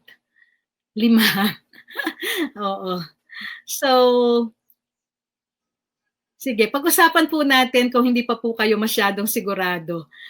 Kung bakit hindi kayo, kung ano pa yung mga, what are the doubts that you have.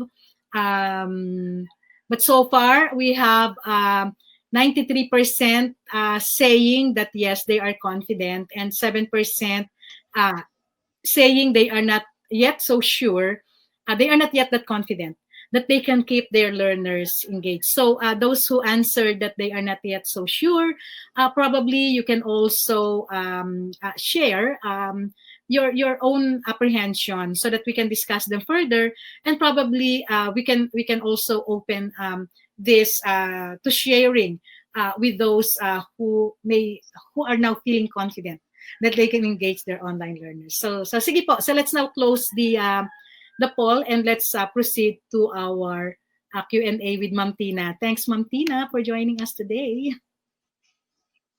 Good morning, Dr. Mel. Hi, thank you. I'm sure the teachers, the educators present today find the discussion very enriching and insightful. Yeah. To everyone, Dr. Mel's handouts is now ready in under handout section. You may now download them.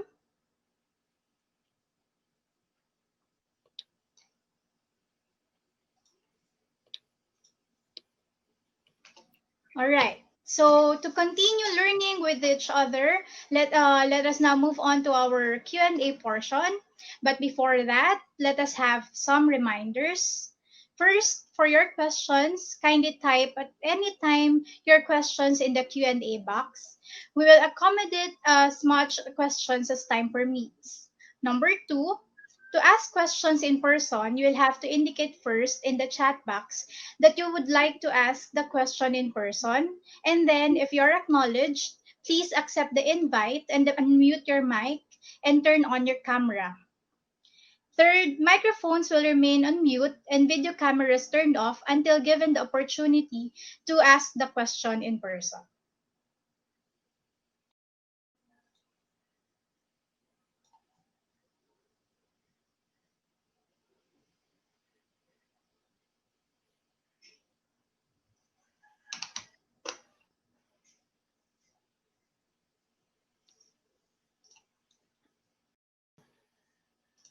All right, let's start. There's a question here, Doc Mel, from one V. Villarin Jr. Hi, what learning repositories can you best recommend, ma'am? Oo. Um, yeah. Thanks po, Sir Villarin, for the question. Last webinar session, we discussed learning resources, and there were there were suggestions already about repositories, especially OER repositories. So I would like to mention again some of my favorites learning repositories. Of course, we have for UPOU, we have the networks that upou.edu.ph. I have included that as part of my last slides. For the University of the Philippines, we have the TVUP, TV and then UP. You can also search that. There are also many open educational resources that are uploaded there. So you can have that. We have the OER Commons, oercommons.org. That one is being managed by UNESCO. We also have Khan Academy. I mean, very, very popular among us. The Khan Academy, we can have many materials from there. Merlot is something that is also common. I suggest we go back to the webinar session last time for the list. And if it is necessary, I can also provide some to our organizers and to be distributed to our webinar participants, because there's a long list of repositories, especially for open educational resources. All right. Thank you, Doc Mel. There's another question from Joel Millares. Should we have a unique or single platform to use for our school? I suggest yes. I suggest, because in so doing, if the school really decided that online will be a component of your delivery mechanism, then I suggest that the school will have a single platform, a learning management system. Because in so doing, the school can provide also the kind of assistance that you will need. There will be the technical team who will be assisting you and the students. And if it is necessary to have to spend on cloud hosting, for instance, etc., then the school may be able to provide that kind of thing. But if this is something that we just want to do as a teacher, we just want to integrate online teaching, then you can also do the same. I mean, do something like that. But we have to be aware that this is an as a self initiative, an individual initiative.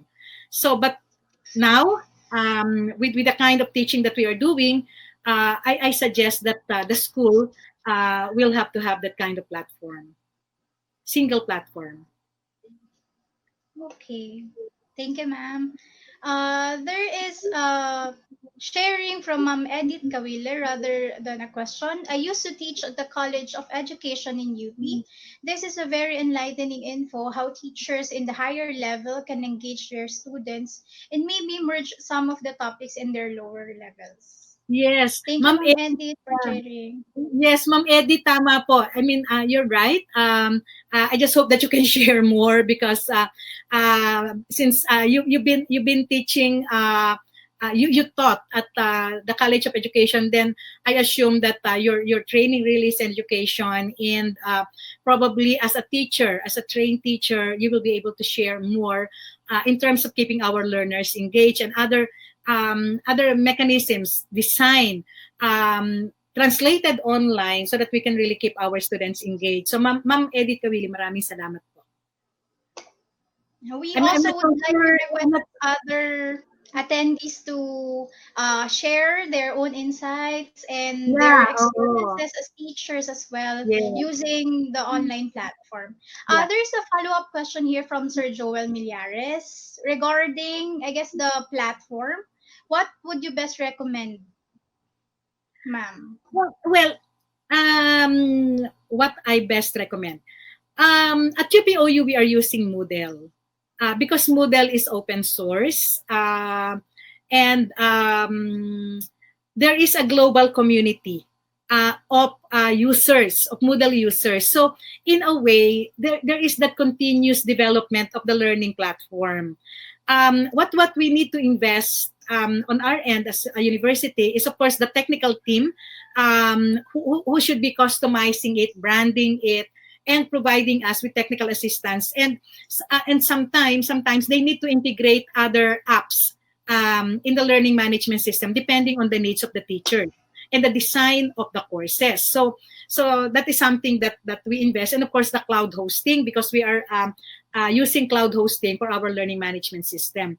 If the university is subscribed, or if the school is subscribed to Google, to G Suite, then Google Classroom is also something that I suggest or I recommend. Especially now that there are so many features that are already being integrated into the Google Classroom. Ang ganda-ganda na ng Google Classroom ngayon. So that is also something, in fact, it is already, as far as the features are concerned, I can say that it can already compare with the other learning management system.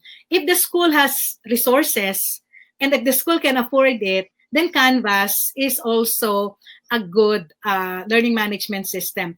Schoology is something that is appropriate for K-12, although I haven't used it. I haven't checked the features, but I know some teachers, fellow educators at the K-12 level using this as their platform. So I suggest that together with your fellow educators, you look at the different features of the available learning management system. And again, depending on what the school would decide on, choose the appropriate learning management system that you can use for your own teaching, depending on the features that you would need in your own teaching. Yes.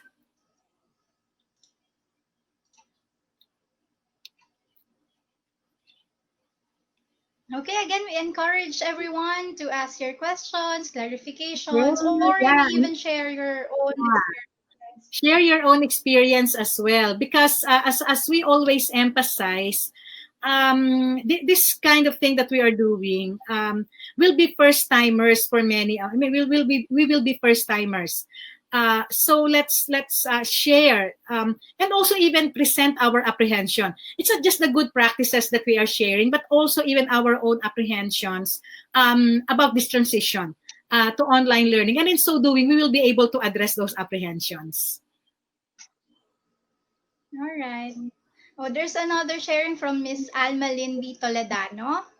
Thank you for sharing very engaging strategies. We need to be more creative in the delivery of our instructions in a remote learning mode. All we need to do as teachers is to design our lessons to ensure engagement and learning among our students. There's a request here. Please send us the list of OERs. Thank you and God bless. Yeah, I can send the list of OER repositories because you from there you can already choose what resources you will be needing for your specific course. So just the list, and then what I also encourage among the teachers is for you to also once you have discovered a gap.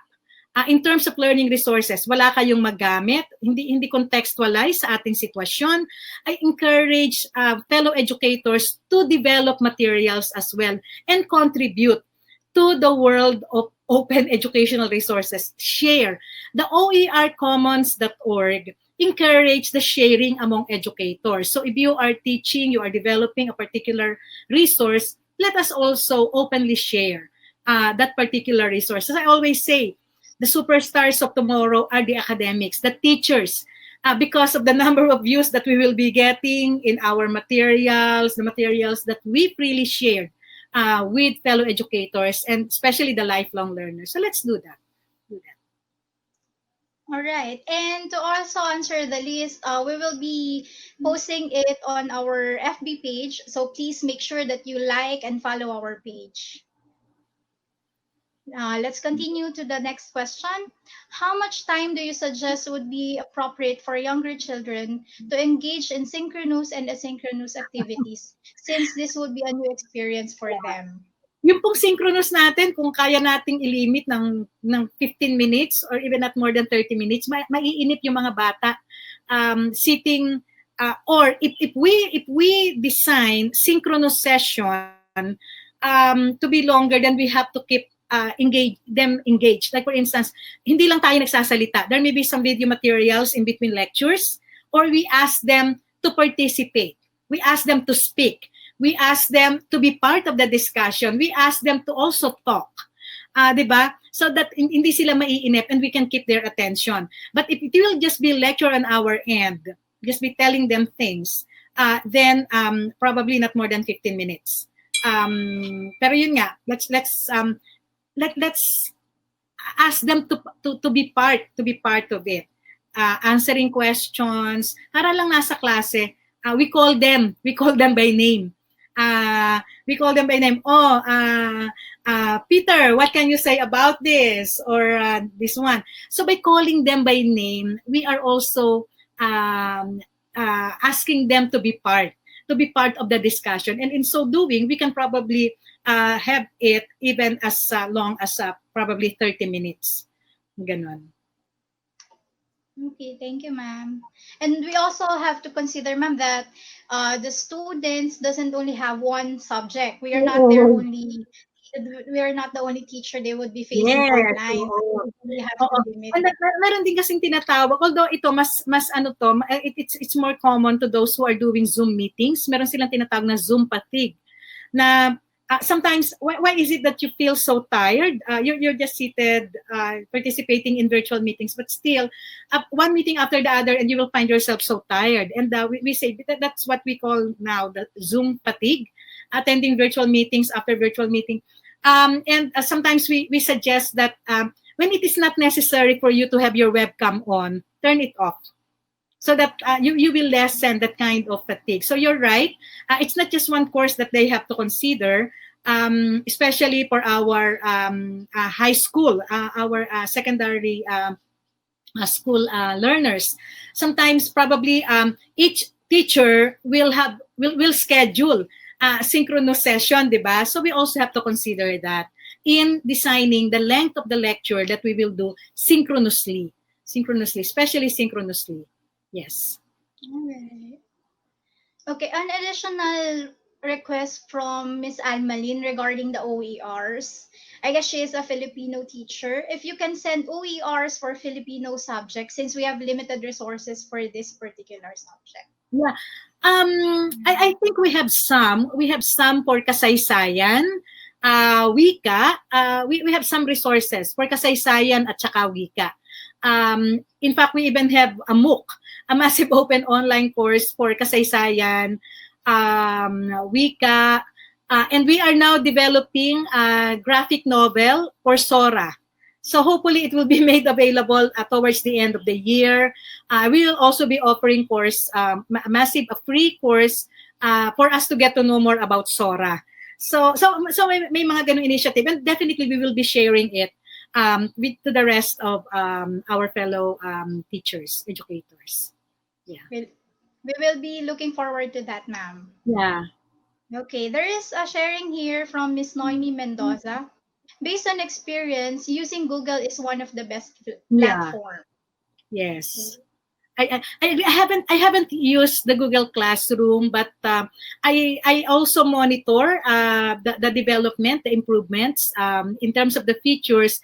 That's why I said earlier that yes, it can even rival those leading LMS now. So by all means, yes, let's try Google Classroom. Yes. When I was teaching in Don Bosco, Mandaluyong, we were using Google for education. So they have different applications really to answer the needs, the different needs. So I guess we could really recommend Google. There is another question here from Romeli Dungog, good day po. You have shared po a very good practices. I hope to use this in my teaching. Just a question, will this also be applicable or helpful to those pupils who has developmental problems? Yeah, actually, we there, it is an opportunity. It is an opportunity for us to address. Of course, it will depend on what kind of concern or problem our learners are teaching. But what we are saying is that when we do instruction online, then we can accommodate. We can accommodate the different learning problems that our students have. So like for instance, I mentioned that the physically challenged, like that. When it comes to other concerns, learning concerns, dito papasok, this is where we can probably have this personalized learning. Because we can now tailor fit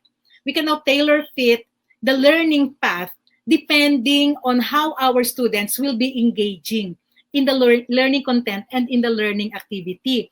So dito, in designing all these things, we may need the experts, the other expertise, so that we can design it. But what we are saying is the online mode of instruction can accommodate these tweakings and personalization of the learning path for a specific type of learner. So pwede nating gawin. Pwede pong i-accommodate. Pwedeng i-accommodate. All right. We hope that we have answered your question. Any other questions and sharings?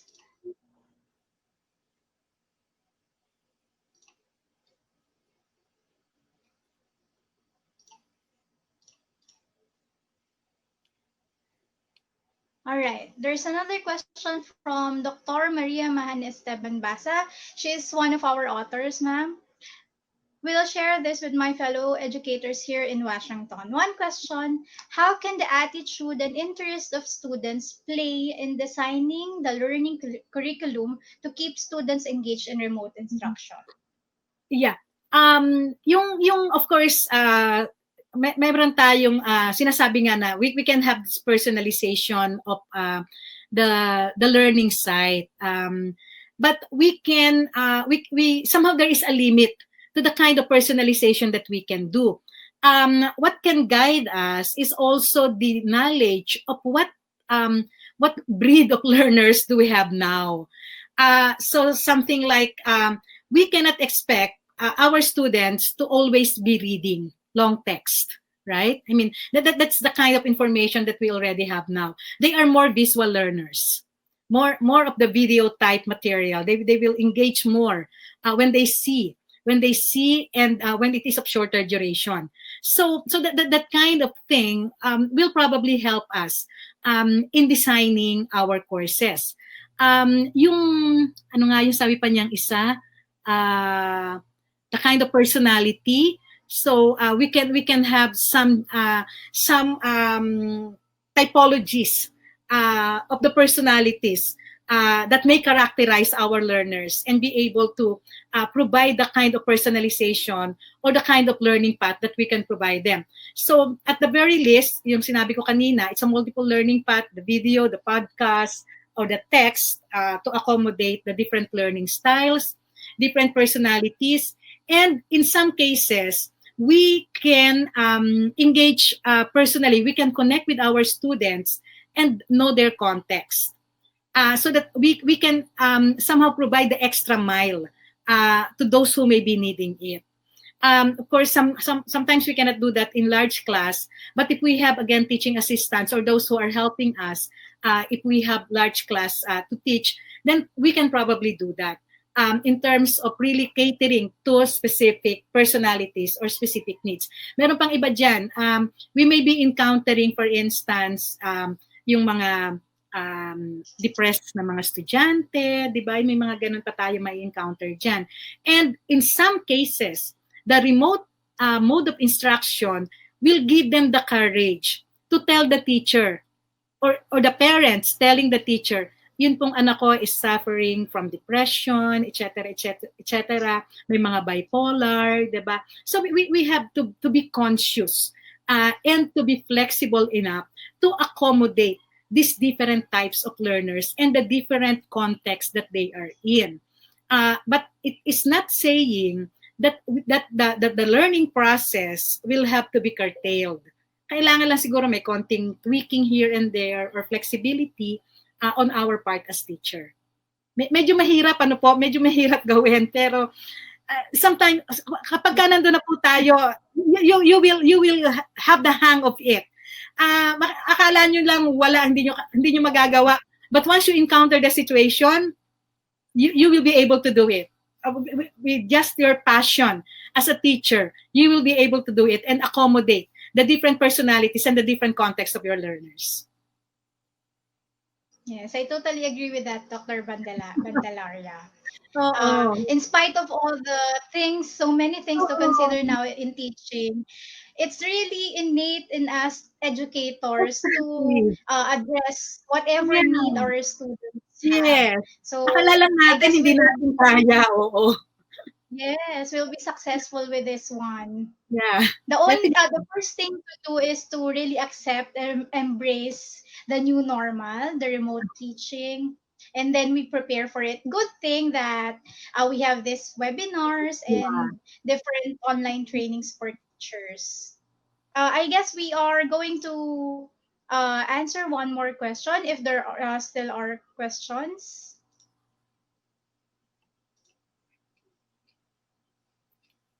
I think the Wala na. audience are Oo. really satisfied Oo. with all the strategies and activities you have shared with us today. May we have a final message from you, Dr. Mel? Yeah.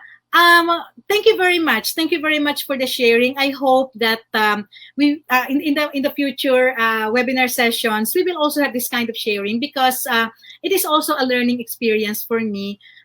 It's not just you learning from me, but I am also learning from your experience. I am also learning from your sharing.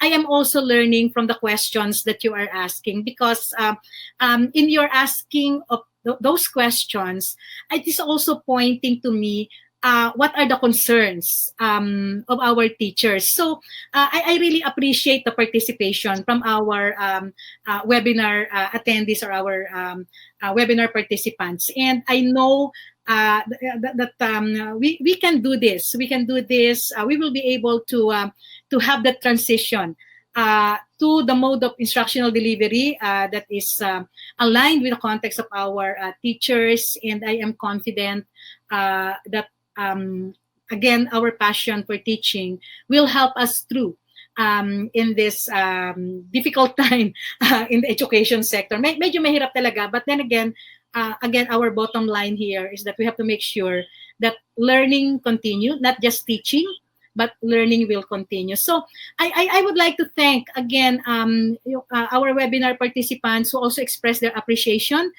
to the sessions that we are having. Maraming salamat din po. I really appreciate your kind words, your word of thanks and acknowledgement to how this session, the sessions that we are having, are really helping you in the process of your preparation. Maraming salamat po. Thank you. Again, thank you, Dr. Bandalaria. And thank you to all of you for sharing your time with us. Let me now turn you over to Miss Reggie for more Chalk Talk online offerings.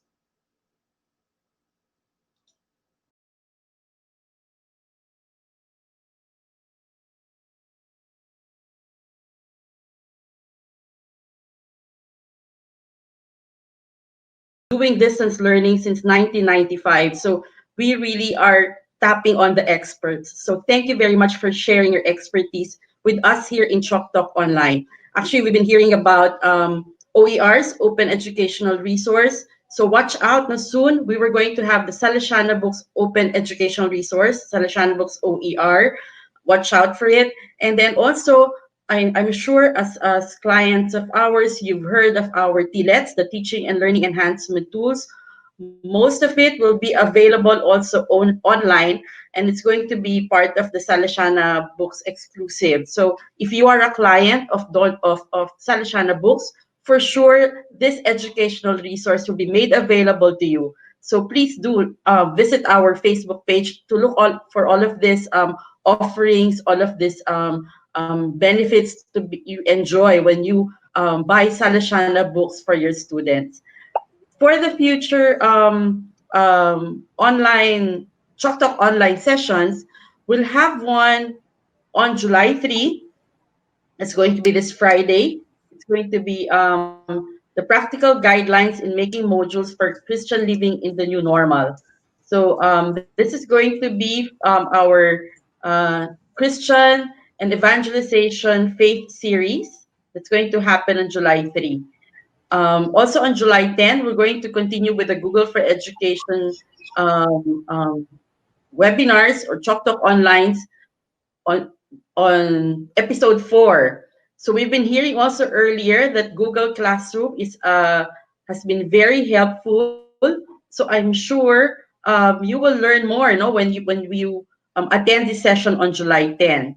And then another one on July 15, a continuation of the UPOU Remote Teaching and Learning Series, Learner and Teacher Support in Remote Instruction. What was not mentioned here in our slide is our Chalk Talk online on family, on parenting actually. It's going to happen on July 8th, this coming Wednesday. So this is going to be an open Chalk Talk online. We're going to live stream it on our Facebook page. And we encourage you to invite your parents, the parents of your students to join this Chalk Talk online. This is going to talk about strengthening family relations for home-based schooling. So there, it's very applicable at this time, no? At this time of homeschooling and distance learning, and how parents are going to cope with this coming July. So just a reminder, again, for those who haven't yet downloaded the handouts, it's there in the chat box that see it live stream. So just some reminders again for those who haven't yet downloaded the handouts, it's there in the handout section. So please download it.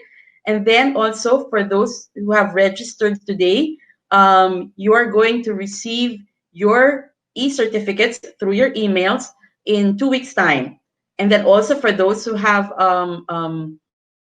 joined us and has registered for today's session, you will be receiving a recording of this session. I see some comments there in the chat box that if there's a recording for this session, yes, you will be receiving the recording in 24 to 48 hours.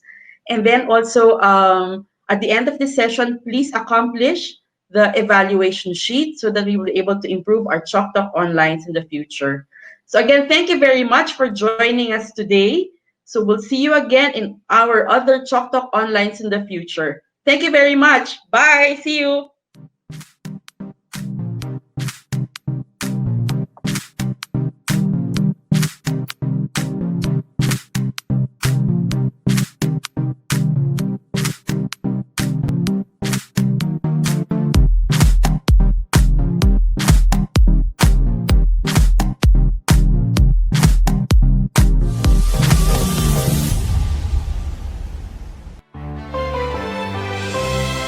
Quality education through quality textbooks.